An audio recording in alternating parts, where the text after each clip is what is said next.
ओम भगवते वासुदेवाय नमः। ये त्रेता युग का वो समय था जब धरती अधर्म और अन्याय के बोझ तले कराह रही थी।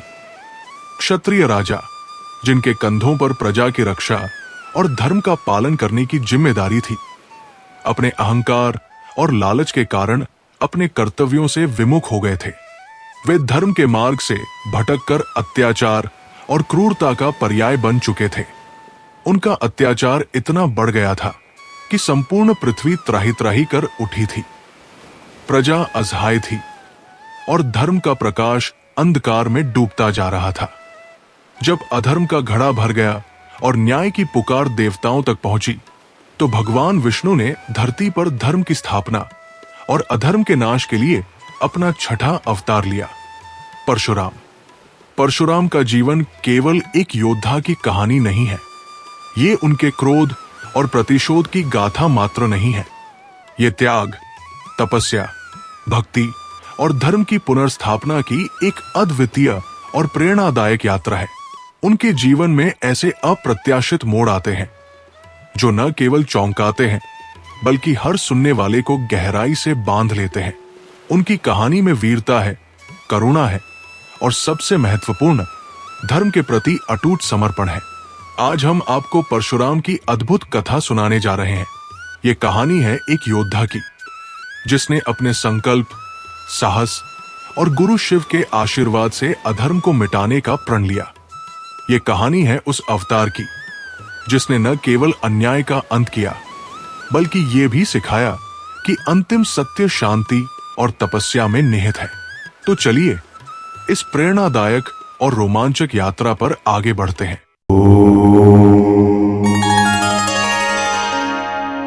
परशुराम का जन्म महर्षि जमदग्नि और माता रेणुका के घर हुआ।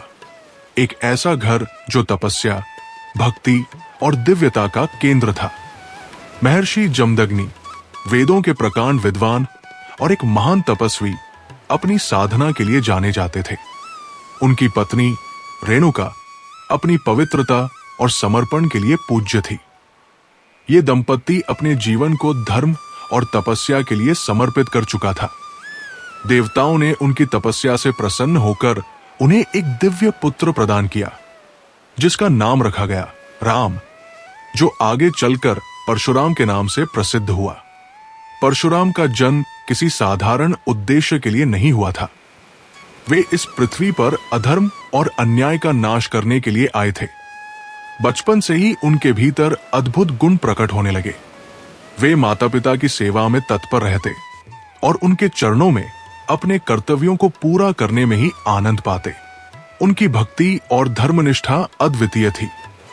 परशुराम ने युद्ध कौशल में भी अद्वितीय दक्षता हासिल की। उनकी प्रतिभा को देखते हुए भगवान शिव ने उन्हें अपना शिष्य बना लिया। शिव के सान्निध्य में उन्होंने धनुष बाण, तलवार और परशु, कुल्हाड़ी चलाने की सभी कलाएं सीखी। शिव ने उन्हें एक दिव्य परशु भेंट किया, जो परशुराम की शक्ति और पहचान बन गया। शिव ने आशीर्वाद दिया कि जब तक परशुराम धरती पर है, उनका कोई भी शत्रु उन्हें पराजित नहीं कर सकेगा। परशुराम का जीवन शांत और तपस्वी मार्ग पर चल रहा था, जब कहानी ने अचानक एक गंभीर मोड़ लिया। महर्षि जमदग्नि के आश्रम में कामधेनु नामक एक दिव्य गाय आई। ये गाय अपनी अद्भुत शक्तियों से हर इच्छा पूरी कर सकती थी। कामधेनु ने ऋषि के आश्रम को सभी प्रकार की सुख सुविधाएं प्रदान की, लेकिन दिव्यता का ये उपहार दूर तक चर्चा का विषय बन गया। इसकी ख्याति राजा कार्तवीर्य अर्जुन तक पहुंची, जो क्षत्रियों का मुखिया था। ये राजा अत्यंत शक्तिशाली था, लेकिन साथ ही अहंकार और लोभ से भर चुका था। एक दिन वो महर्षि जमदग्नि के आश्रम पहुंचा और कामधेनु को अपने अधिकार में लेने की मांग करने लगा।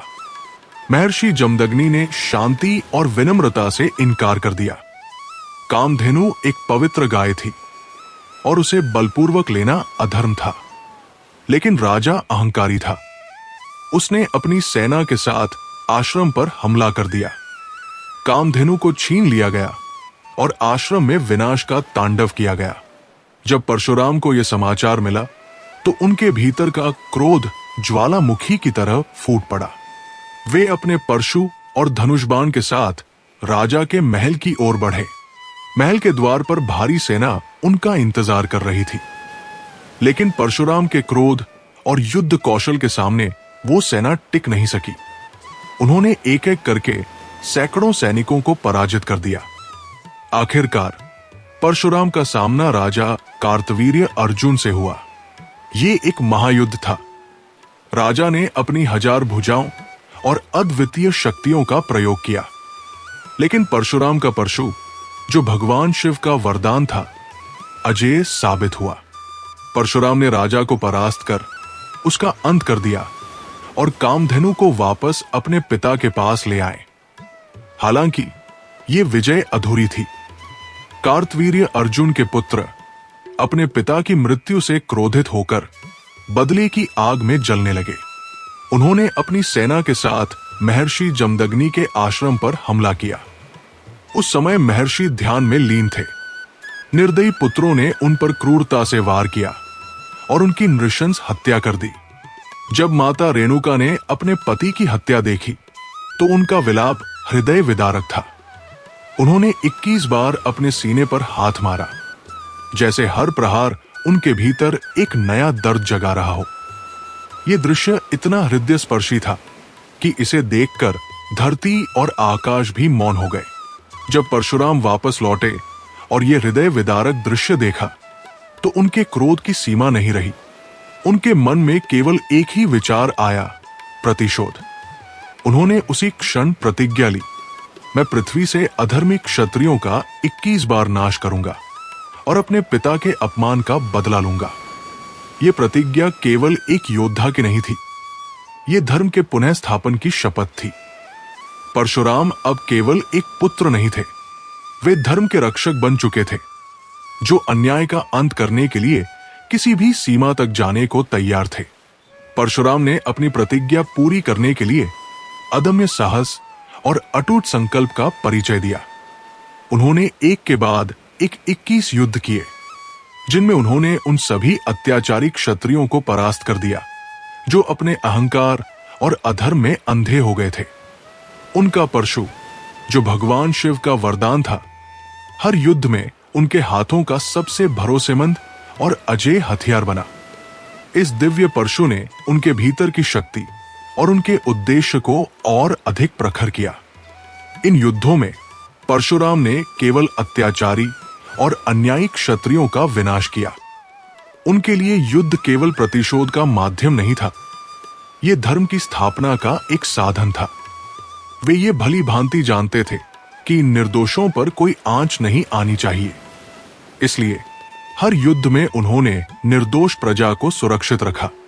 हर बार जब वे किसी क्षत्रिय राज्य को जीतते तो उनकी संपत्ति और संसाधनों को ब्राह्मणों और गरीबों में बांट दिया, ताकि न्याय और समानता की स्थापना हो सके। उनके युद्धों में हर बार एक नया रोमांच और चुनौती होती थी। कभी उन्हें विशाल सेनाओं का सामना करना पड़ता, तो कभी क्षत्रिय राजाओं के छलकपट और धोखे से निपटना पड़ता। लेकिन परशुराम के साहस, उनकी तीव्र बुद्धि और भगवान शिव के आशीर्वाद ने हर बार उन्हें विजय दिलाई। उनकी वीरता और उनकी नैतिकता ने उन्हें न केवल एक अजेय योद्धा बनाया, बल्कि एक ऐसा आदर्श भी स्थापित किया जो युगों युगों तक याद किया जाएगा। परशुराम के जीवन का सबसे रोचक और अप्रत्याशित मोड़ तब आया जब उनकी भेंट भगवान राम से हुई। ये वो समय था जब सीता स्वयंवर का आयोजन किया गया था।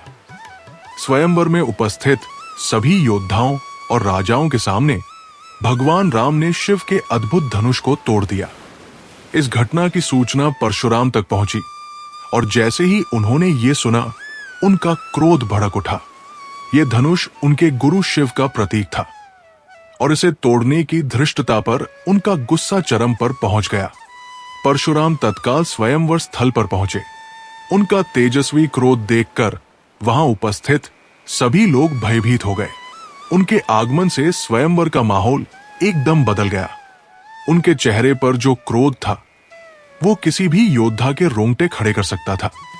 उन्होंने भगवान राम को ललकारा और पूछा कि उन्होंने शिव के धनुष को तोड़ने का साहस कैसे किया, लेकिन भगवान राम ने शांतिपूर्ण और विनम्र भाव से उनका स्वागत किया। राम के व्यक्तित्व में ऐसा तेज था जिसमें हर कोई सम्मोहित हो जाता था। उन्होंने परशुराम को सम्मान पूर्वक प्रणाम किया और उनके सभी प्रश्नों का उत्तर शांति से दिया। परशुराम ने राम की विनम्रता के पीछे छिपी दिव्यता को भांपने की कोशिश की। जब राम ने अपनी वास्तविकता प्रकट की और ये बताया कि वे स्वयं भगवान विष्णु के अवतार हैं, तो परशुराम स्तब्ध रह गए। ये वो क्षण था जब परशुराम का क्रोध पूरी तरह शांत हो गया। उन्होंने महसूस किया कि उनके सामने कोई साधारण मनुष्य नहीं, बल्कि भगवान के अगले अवतार खड़े हैं। परशुराम ने तुरंत भगवान राम के चरणों में अपना शीश झुका दिया। उन्होंने अपनी सारी शत्रुता त्याग दी और अपनी हथियारों को भी त्यागने का निर्णय लिया। ये उनके जीवन का वो क्षण था जब उन्होंने अपने योद्धा धर्म को पूर्ण कर दिया और तपस्या के मार्ग पर चलने का निर्णय लिया। युद्ध के जीवन को त्यागने के बाद परशुराम ने ज्ञान और तपस्या का मार्ग चुना। वे कई ग्रंथों की रचना करने लगे और अपने शिष्यों को धर्म और शस्त्र विद्या का ज्ञान देने लगे। ऐसा कहा जाता है कि उन्होंने कलारप्यट्टू नामक युद्ध कला की शुरुआत की, जो आज भी प्राचीनतम और श्रेष्ठतम मार्शल आर्ट्स में से एक मानी जाती है। किंवदंती है कि परशुराम आज भी जीवित है। ऐसा माना जाता है कि वे भगवान विष्णु के अंतिम अवतार कल्कि का इंतजार कर रहे हैं। जब कल्कि अवतार का समय आएगा तो परशुराम अपने दिव्य शस्त्र उन्हें सौंपेंगे ताकि अधर्म और अज्ञान के अंधकार का अंत हो सके। परशुराम का जीवन हमें एक गहरी शिक्षा देता है। यह सिखाता है कि धर्म की रक्षा के लिए कठोर कदम उठाना आवश्यक है, लेकिन अंततः शांति, तपस्या और संतुलन ही मानवता का सर्वोच्च लक्ष्य होना चाहिए। उनकी गाथा हमें सच्चाई, निष्ठा और न्याय के मार्ग पर चलने की प्रेरणा देती है। आइए हम उनके जीवन से प्रेरणा लें और अपने भीतर के अधर्म और अज्ञान का नाश करें, क्योंकि यही वो धर्म है जिसकी स्थापना के लिए परशुराम ने अपने जीवन को समर्पित किया। ओम शांति शांति शांति। ऐसे और वीडियो देखने के लिए और भारतीय संस्कृति की महानता को पुनर्जीवित और फैलाने में हमारी मदद करने के लिए कृपया लाइक, शेयर और सब्सक्राइब करना न भूलें।